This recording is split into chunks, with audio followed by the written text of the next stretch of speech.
If the soil near the surface can carry you, you don't need to dig to London, abi? That's the logic of shallow foundations. You spread the building's load within the first couple of meters of ground and keep it moving. Chikena. Welcome to episode 3 of our foundation series. We are mapping every foundation type, when to use it, and what a smart investor should ask.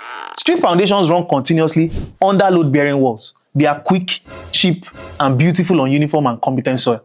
Get the trench level, the concrete continuous, the width sized by the engineer.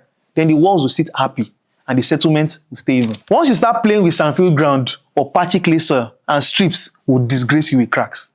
Pad foundations, aka isolated footings, are little shoes under columns. They work when the soil cannot carry the point load without making a force. Your engineer sizes the pad and checks for punching. If columns sit far apart or the soil varies, you likely see ground beams tying those pads together so that they can act as one team, not 11 strangers. Combined or strap footings are what you use when a column is too close to each other to sit centrally on its own pad. You link 2 columns on one footing or strap a small footing back to a larger one so the load stays balanced over the soil.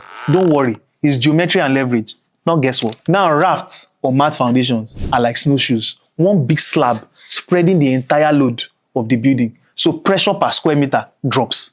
Perfect when the soil is soft but uniform, and when you want to control differential settlements across many columns. Expect meticulous reinforcement and attention to waterproofing if you are creating a basement. Now, here are truths that every investor should keep in their front pocket. Shallow foundations love uniform bearing and good drainage. They hate uncontrolled fill, seasonal swelling clays, standing water, and tree roots drinking your subsoil.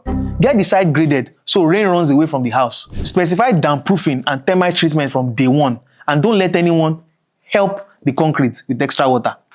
Comfort is a calculation, not a wish. How do you know shallow is right? Soil tests will say that the near surface soil can take the load.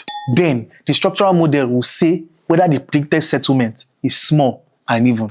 Then, the builder can build it exactly as detailed. When those 3 line up, you save time and money without buying future structural cracks. I hope I've been able to convince you and not confuse you that you need to understand what foundation is. Write in the comments what you learned in today's episode. On the next episode, episode 4, we'll break down strip foundations. I've been Folajomi. See you on the next one.